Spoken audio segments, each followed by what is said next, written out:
showtime. It's about that time. Let's go. You're right where you need to be. This is GCOM Radio. Hardest radio station on the planet. Yeah. Powered by Lyfeblood.com. We certified. And hosted by Nova Phoenix. Give them that flavor.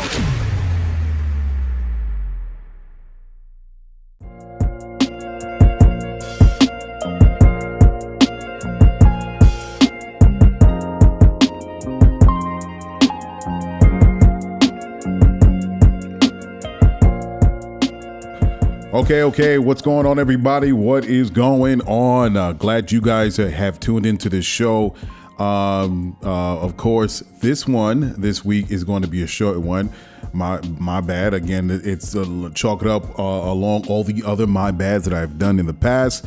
This one is going to be short for episode 194 because I didn't mention that I had to go away last week. I had to go away to send my nephew off to college. Yes, he has chosen a college. He's starting his first year as a young adult. I am proud of him. We encouraged him to go through college.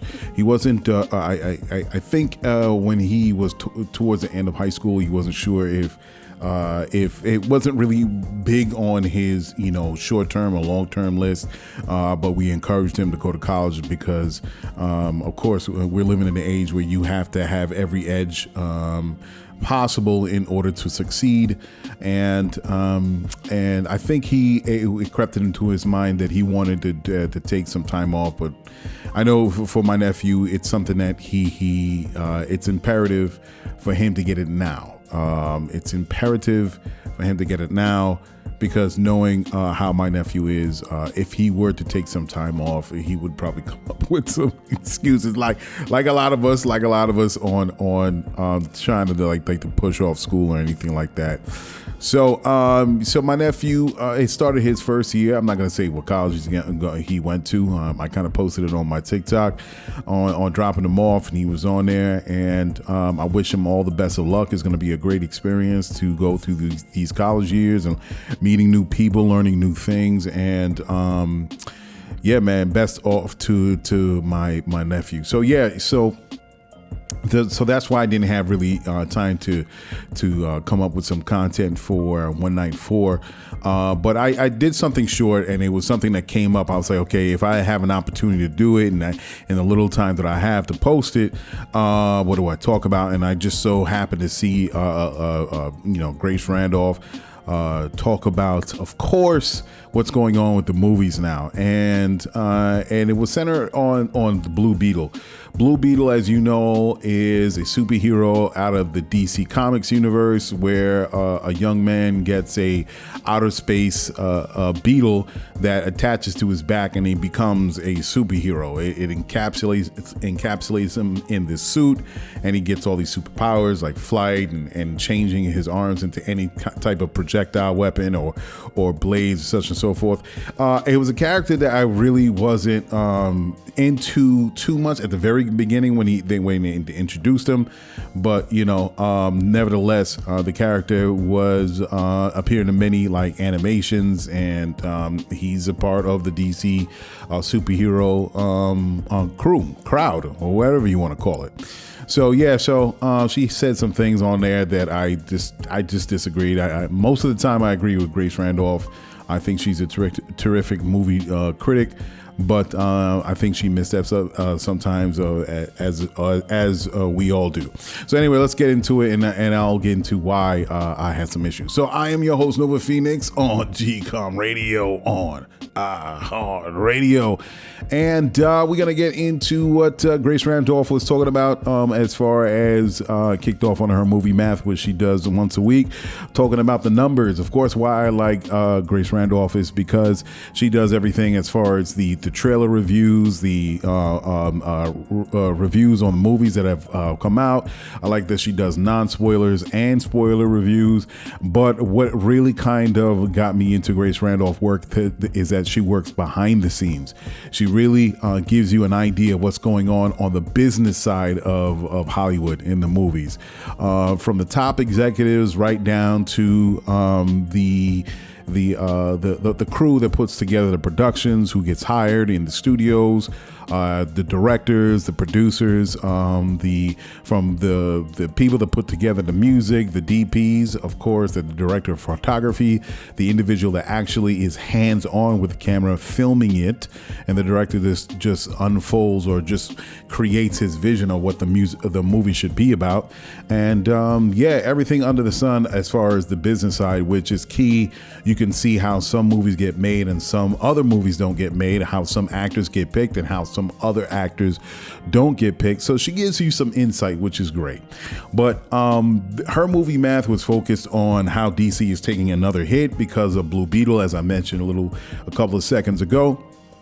And Blue Beetle, I'm all behind Blue Beetle. As I said, he's not my number one character to really get behind, but I appreciate the growth of the character and how it's gotten on the big screen. And now the Blue Beetle is going to create its own fan base with its live action movie that's just released. Now, unfortunately, let me just get the actor Beetle. Cast or movie. Cholo Maradona is the actor that plays Blue Beetle.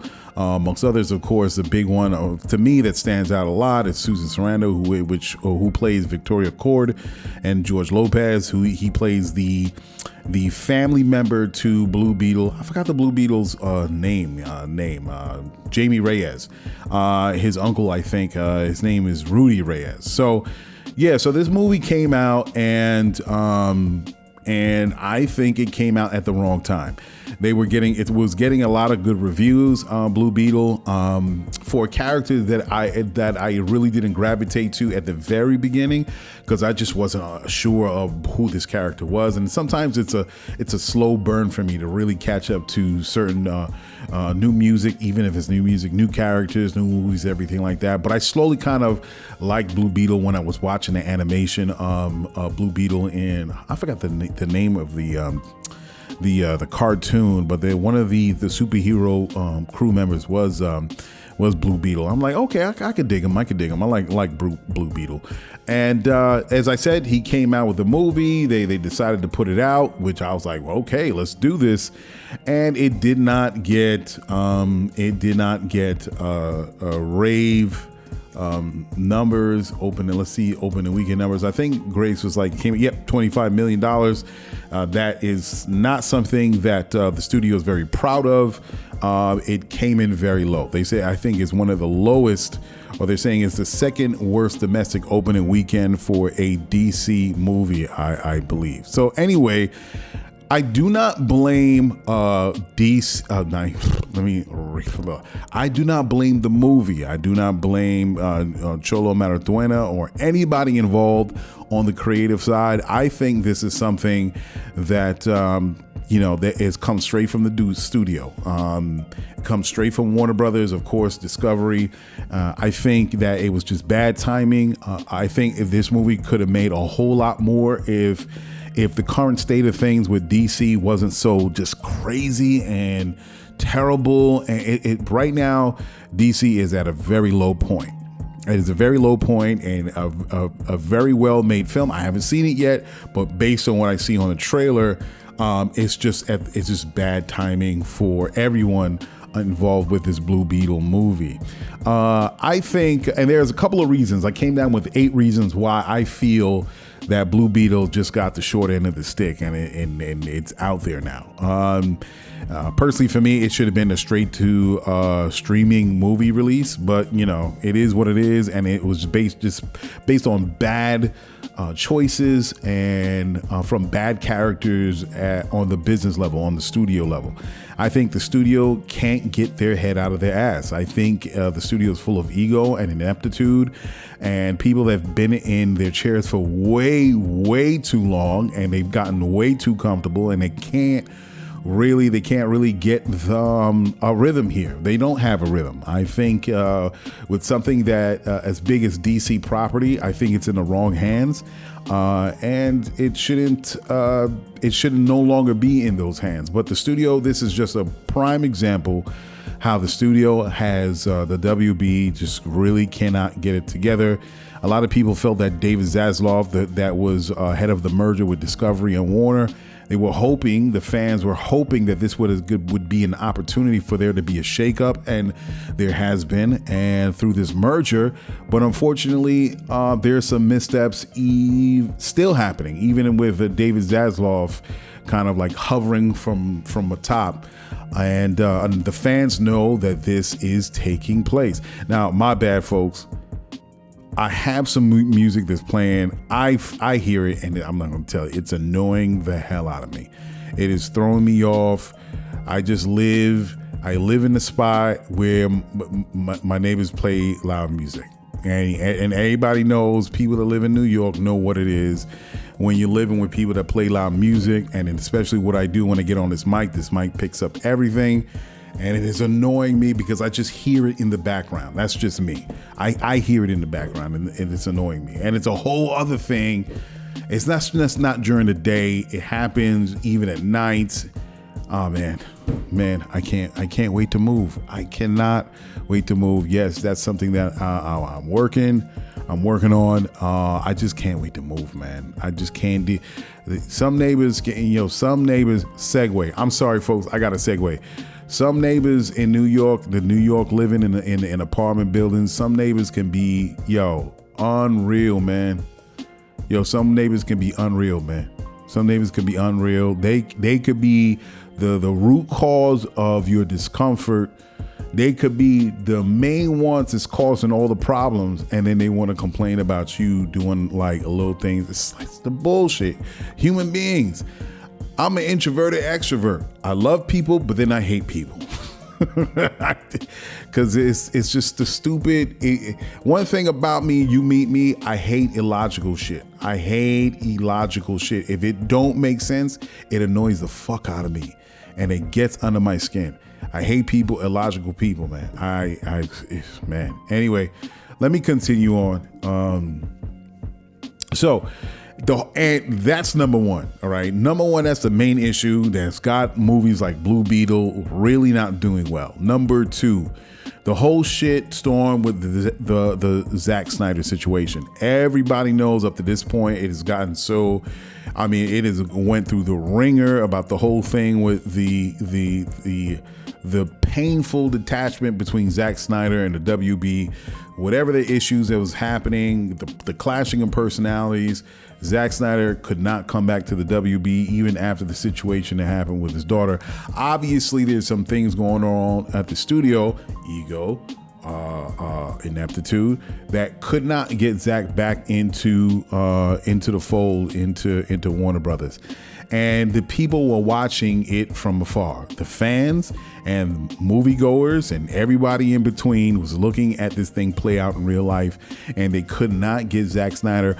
Especially after we saw Zack Snyder's cut, it was like, okay, obvious, let's bring back Zack Snyder. He had a way better version of Justice League when he had this opportunity to release it on HBO Max.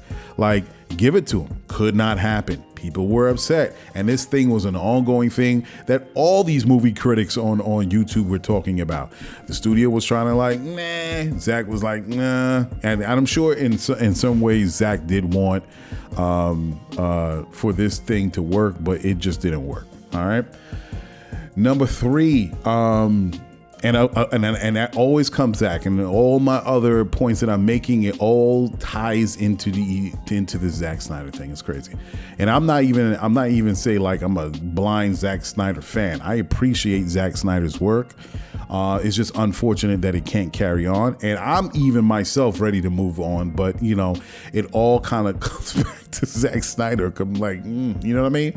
It's like Michael Jordan is a part of the Bulls. Like in a whole other multiverse, the Bulls kicks Michael Jordan out, and he's obviously the star player of the Bulls. But for some reason, the office can't really work with Michael Jordan, so they kick him off the team. And imagine the Bulls never winning all those things, and everybody's saying, "What's wrong with y'all? Work it out." Anyway, So the other thing is the introduction to the DC reboot was too soon and still had a lot of the older movies that had to be released. They were made. The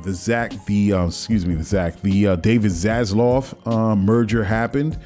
And then all of a sudden it's like, okay, we still have these movies that's kind of like, made and they're going to be released. And then all of a sudden we had some issues. So, of course, with David Zaslav, with the merger with Discovery and HBO Max, and then, of course, HBO and Warner Brothers, and then all these other things were happening, and people were expecting there to be a shakeup, which did happen. Certain people left. And then they were hoping that it was like, okay, now that we got the poison out of the way at the Warner Brothers Studios, we can get this thing rocking and rolling. No, it did not happen. Of course, you had The Rock come in and he wanted to do Black Adam. He wanted to do his own version. There was issues with that, and I'm not going to leave The Rock out of that whole situation because he kind of like turned things upside down.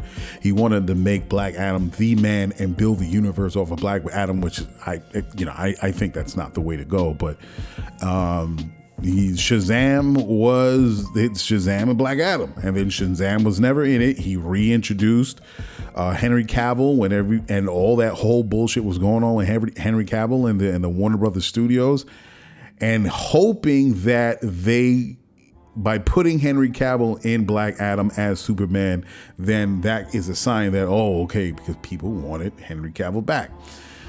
That didn't happen. They brought in James Gunn, and then James Gunn did his thing, and then he was like, I got a whole new set of movies happening. We're going to do this reboot. So all the while when this is happening, all right, the reboot, the merger, you still have Shazam, the Flash didn't come out yet, and the whole thing with even Ezra Miller, and then of course people were talking about Blue Beetle, and then you have the Aquaman movie, and that got supposed to come out, and they got pushed off a whole year. So that was a screw the pooch situation, all right? And then Shazam came out. People didn't really like it. I didn't really like it. I don't know why Grace is saying she liked it. The Flash came out. It was trash. Grace liked it. Some other people made some good reviews. I thought it was trash. I was like, this is a bad movie. Why are people co-signing this? It's really bad. It's not good at all. It's not good. It was bad. I have no idea why Grace is co-signing The Flash. It was bad. The way, of course, it was a take on Flashpoint that we've seen in animation and the original source material as far as the DC comic Flashpoint, but there was so much that was being thrown in, and oh man. The best parts, as I said before when I gave my short review on one of my previous shows, was one of the best parts was reintroducing the Batman, the original Batman, Michael Keaton. That was such a highlight for me, and it was beautiful. I'm like, oh man, Michael Keaton. But other than that, it was trash. So that didn't do well, and pretty much based on how people received the Shazam and how people received Flash, big A-card characters. Big characters, the main characters, they didn't do well. Why would anybody expect Blue Beetle to do well, and he's not even a B-list character? So, of course, the fans are like, F you, you're rebooting it anyway, so these movies ain't going nowhere. I don't care. And then I don't understand how they trash Batgirl and as a write-off, and it never came out. The movie was done, everything. It was post. I don't know what part in post they were in, but that movie was ready to be released. They trashed it. They canned it. If that was the case, they should have did that with everything else. Not as far as write-off. They should have released because James Gunn talked about the reboot and this whole thing with the merger, they should have put Shazam on streaming, Flash out on streaming, everything, Blue Beetle, including Aquaman. I don't understand, but again, bad decisions made by the studio. Bad decisions, and this is why you have Blue Beetle opening on the weekend, $25 million. One of the worst DC movies ever. I mean, very bad. All right. And this also goes into number 4. So 1, the studio with the head in the ass. Number 2, the whole shitstorm with Zack Snyder. All these points is leading back to why Blue Beetle is trash and why DC is in the funk that it is now. 3, the bad reintroduction of the DC reboot. 4, how the reboot transition with Cavill. Happened. He was ready to come back, as I said, with Black Adam. He ditched The Witcher to come back as Superman. And then all of a sudden, there's supposed conversations was happening with James Gunn and all that, and just what James Gunn was talking about. And then next thing you know, they was like, nah, we're not bringing back Superman. That pissed off the fans. And imagine how Henry Cavill feels. See, now, personally, I don't know who Henry Cavill is. They said he's an actor that's hard to work with. That's what they're saying. I don't know. It's very possible he could be hard to work with, but a lot of people are hard to work with in business. Anybody saying, I don't like that guy, but at the end of the day, what has to get done? The film. That's what people wanted to see. People felt that they finally had a Superman that they wanted to see in Henry Cavill. They are let me say, wedded to Henry Cavill. That's why they fought hard for him. They didn't want anybody else for Superman but Henry Cavill, but the studio was like, no, we don't want Henry Cavill. Okay. So now, after this big snafu with Henry Cavill and Black Adam and James Gunn not wanting him, and then the fans is like, okay, fine. We can't get Henry Cavill, that's fine. All right, we'll finally go for this hard reboot as what James Gunn wants. And then all of a sudden, the rumor comes out they want to keep Gal Gadot.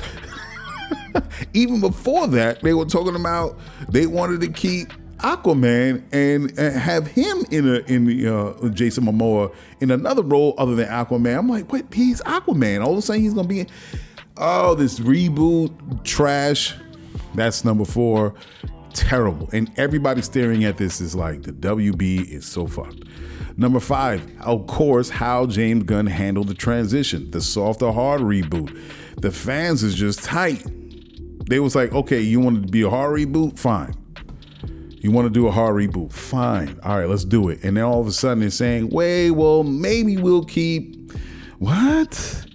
But man, and then of course people were saying that, James Gunn has a thing about keeping his friends on, and then it was Jason Momoa, and then I forgot his wife's name. She's from let me see, James Gunn's wife. I keep on forgetting James Gunn's wife. Jennifer Holland, and she's gonna be in it, and people's just mad because we know how this whole thing is going on because James Gunn is running the WB. They're like, oh my God, this is not gonna be good. The way this is starting out is, and then he's introducing all these new B/C rated characters, and although people want to give it a chance, people are begrudgingly kind of dragging their feet into this whole new world that James Gunn is building. And they're like, we really don't care. We just want to see Batman, Superman, Flash, the A-list characters. We'll give it a chance. And I'm not saying James Gunn is not a talented dude. I said it on the show before, very talented director. He's quirky director, and by introducing all the new cats, that we see today, the Suicide Squad, and I forgot the other guy, John Cena's character. Hold on. So yeah, people like, okay, and then people begrudgingly kind of like dragging their feet into this, and to find out that we're not doing a hard reboot, it's gonna be a soft reboot, and certain characters are being kept. That whole thing, that whole, drama that's happening with whatever, it makes the fans lose any connection or any willingness to see these C-rated characters. They're like, they really don't care. It's like, oh my God, where are we going with this? That's number 6. Number 7, the cherry on the cake. To me, the cherry on the cake is the SAG actors strike, and the bad business of Hollywood. The writers are striking, the actors are striking. People are like, and all the actors that are coming out on social media saying this is how much they earned. All of this makes Hollywood overall look bad. And then it makes people look at Warner Brothers as like, this is exactly why this is happening with the whole DC universe. All of it is interlinked. All of it is interconnected. which goes right back to the drama with Zack Snyder. This is not about just blind fans or just people are just like the cult fan worship that with Zack. It's not even that. It's just people are really looking at it. It's like, yo, this is why this is happening. The WB studio, they do not know what they are doing. They are blinded by their own money and fame and ego, and we cannot get, I mean, of course, we all know there's ego in Hollywood, but to the point, I think to the fans, this has gotten to a point with ego and money and big personalities where it's messing up the business, and everyone's at fault. And it's making the movie business suffer. Blue Beetle, everything. This is a oh my God, a shining example of what's going on as a whole in Hollywood. What's happening with DC. And people are like, yo, y'all got to do these writers right. Y'all got to do the writers right. You got to do the actors right. And of course, you got to do VFX right. And then we find out how the VFX team, that's a whole nother story that we're talking about, like sweatshop type dealings with the VFX crew, where they're like, be prepared. It was someone that said, I think in an article, it was like, be prepared to work nonstop without any weekends time off for the next 3 or 4 months for the VFX crew. I'm like, damn, it got to the point where the VFX crew finally are stepping up to the plate and want to unionize. Yo, big ups to them. They got to unionize, because I'm like, what? That's how the studios are being, especially with these boutique VFX studios, man, they work around the clock trying to make, and that's why you have some of these movies with the corny ass VFX, like The Flash. I'm like, yo, it is terrible. And you find out that these VFX studios, these small boutique studios, are giving impossible deadlines to meet.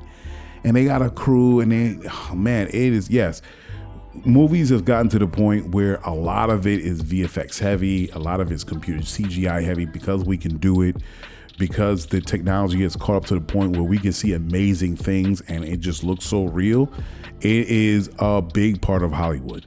But the problem is, because of that, the studio is pretty much saying, just give me the big explosions, give me everything that they want, don't worry about the storyline. And that's how we're coming out with a lot of cheesy movies, man. Because the focus is so much on CGI and what visually these movies can do. People are forgetting a key part of Hollywood production making, and that's the storyline, that's the script making, and it's the terrible part. So that is like the cherry on the cake with the SAG actor strike. It's really turning people off of Hollywood as a whole, but truly understanding why this whole thing is happening with the WB and the Discovery merger and what's happening with the DC property. My thing is, in closing, what should happen. I personally think WB, Warner Brothers got to let go of the DC property. They got to sell it off. They have to sell it off.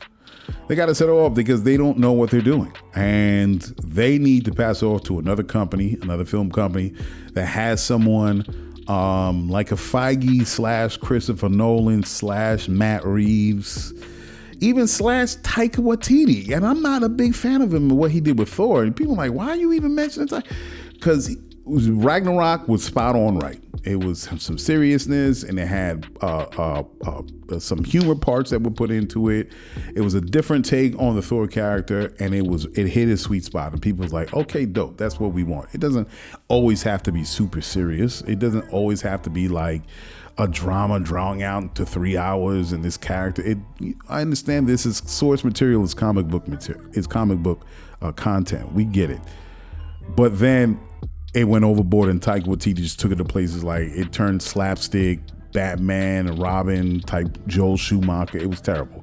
Terrible. I even rewatched bad movies that I don't like. Thor, Love and Thunder, I haven't rewatched it. I saw it one time in the theater. I don't even want to see that movie again. It was so bad. It was so bad. The way they did him, the way Taika did him. So anyway, I think personally, they should let go of the DC property. Have somebody else do it.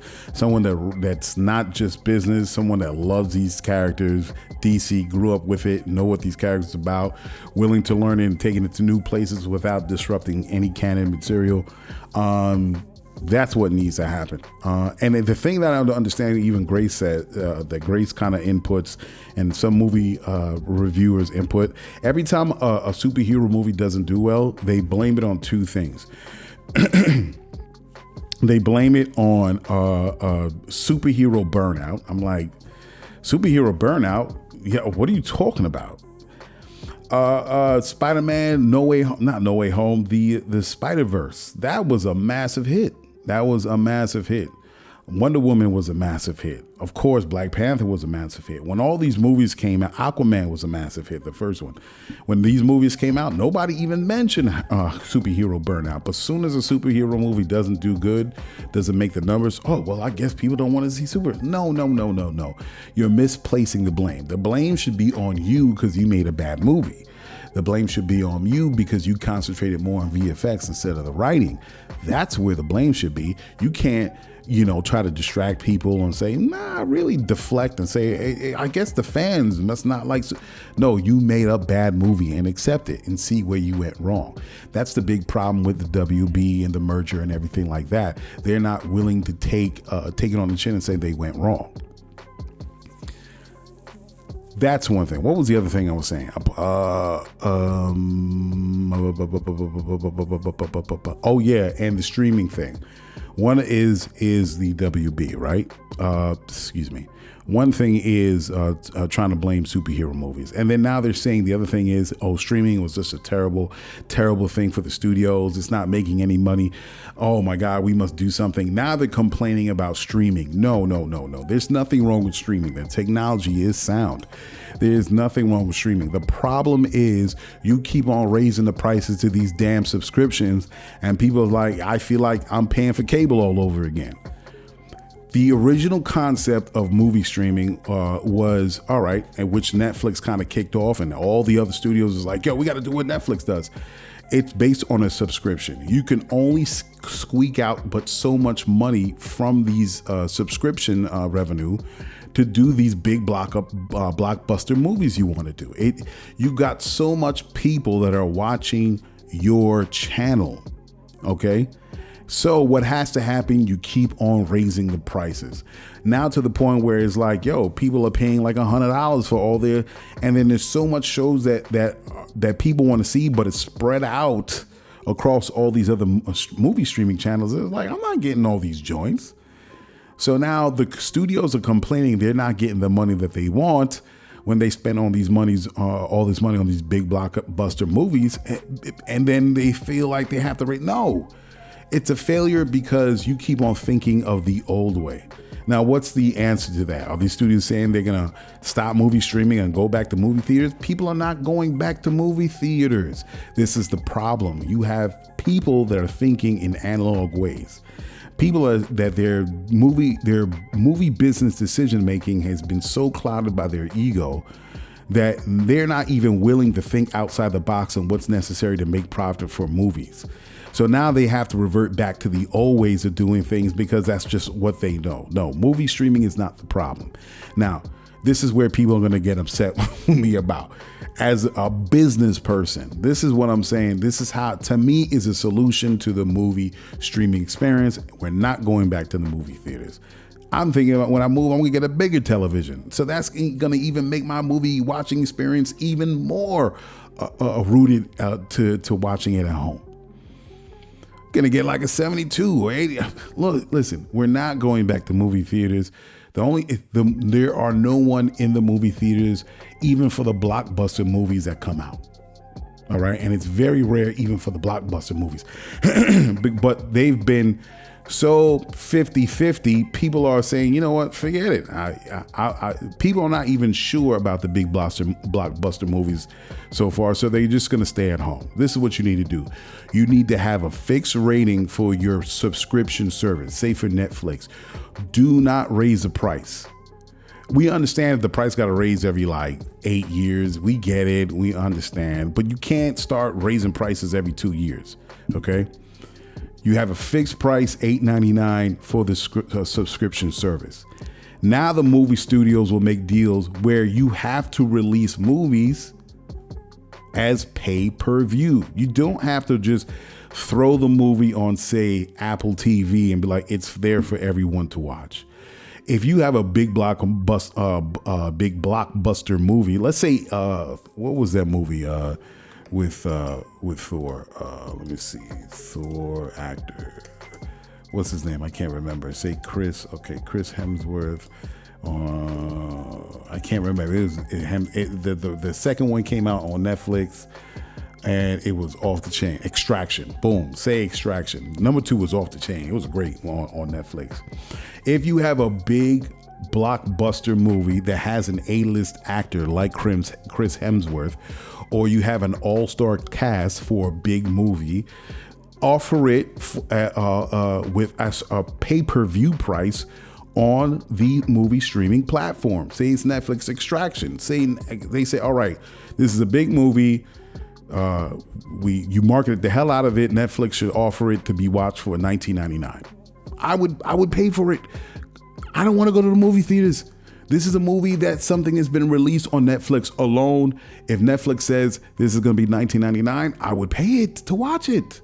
This is how they make their money. You're not only making from the subscription that people are tuned into to all the movies that are available on the Netflix platform, but now you have an additional revenue stream where people would be willing, Chris Hemsworth? Of course I'll pay for it. $19.99. This is how you make money. But if you do movie streaming platforms strictly subscription based alone, you have this whole list of movies that you want to come out with. They're all $100 million a pop to produce.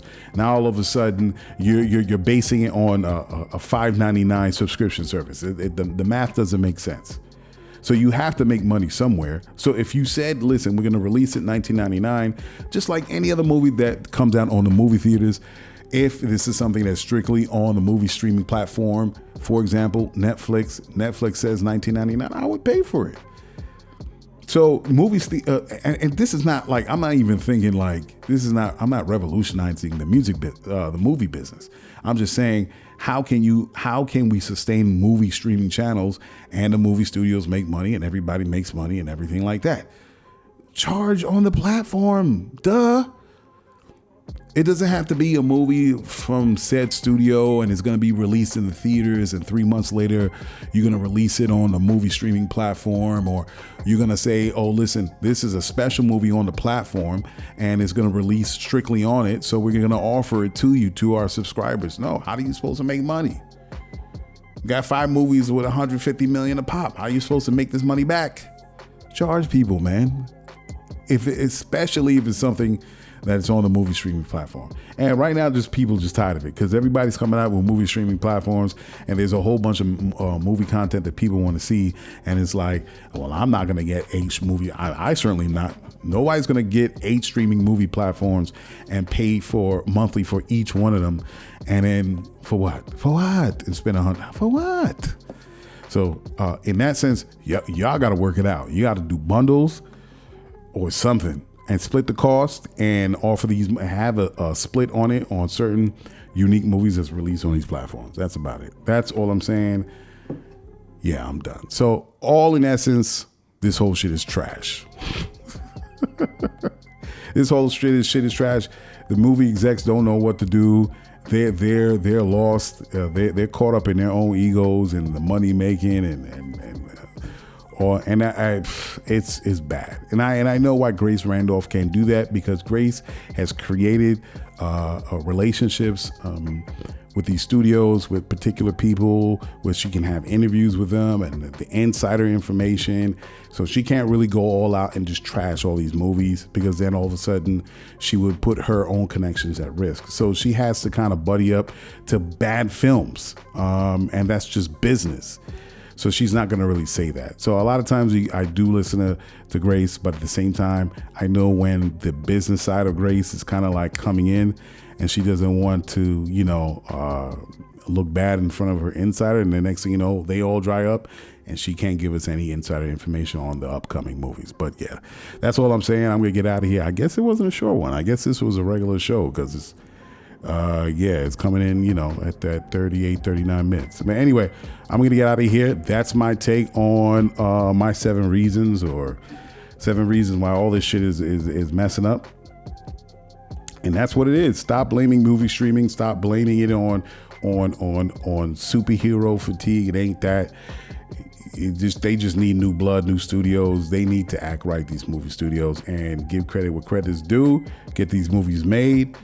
Let's get back to business, all right, and doing it right. And where's the Ari? Where was my man from Ari from Entourage? Let me see, Ari Gold. Y'all need some Ari Golds up in there that's not going to be connected with anyone, that wants to make good movies. Stop this buddy. Stop. I'm gonna get my man in here.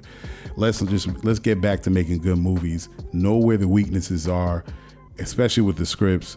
Big up the scripts. And that's the same reason why Disney Plus is pulling back from all the Marvel movies, because they're trying to go CGI, but they've been putting these movies in the hands of other people that are not Kevin Feige, but Kevin Feige is getting the shots for it. And they're just badly made scripts and put into these movies, and people are like, this is trash. So yeah, that's my take on what this whole thing is going on with WB and Hollywood as a whole, man. The shit is fucked up. Anyway, I'm gonna get out of here, people. We'll see. And then I'm working on that water thing that's coming. I just have to get a few things to get them in line, and so it's coming. I'm gonna get that put on my YouTube. So please, people, follow the YouTube channel, subscribe, follow me on Twitter. Of course, it's at Lyfeblood. Follow on TikTok at Lyfeblood. Follow on LyfebloodDAO. DAO. LyfebloodDAO. Across the platforms, it's all the same. Follow me, smash that subscribe button on YouTube, so when you see that water test thing happening, you see what I'm going to get into. All right, folks, I'm going to get out of here. Peace. Yo, check it. You just listened to GCOM Radio, powered by LyfeBlood.com. For the global community, We worldwide, baby. see you in the next go round. From right here to your town, we out.